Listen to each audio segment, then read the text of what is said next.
Hello everyone and welcome back to another video from Crazy Gamer. In this video, I'm going to show you how to redeem your codes on the Evony game. So let's get started right away.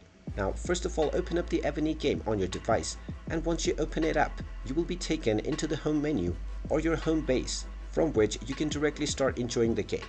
Now, if you have any redeem codes that you would like to redeem within your game, then in order to enter this, you will need to have completed the basic tutorial level. After the basic tutorial level is completed, you can tap on the three dots at the bottom right corner of the game and you will find settings. Tap on the settings gear icon and you will see the redeem button within the settings page.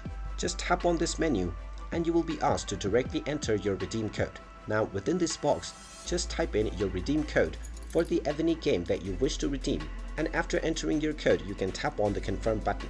And as soon as you tap on the confirm button, your code will immediately be applied and you will get the reward that is associated with the redeem code that you just entered. And since there is no limit to the number of redeem codes that you can use, you can come back to this menu as many times as you want and tap on the redeem button to redeem any number of codes. And there you have it. That is how easy it is to redeem your game codes on the Evony game. If you find this video helpful, make sure you hit that like button and subscribe to our channel if you haven't done so already. Also ring that notification bell to never miss another update from us. Thank you for watching and I will see you again in the next video.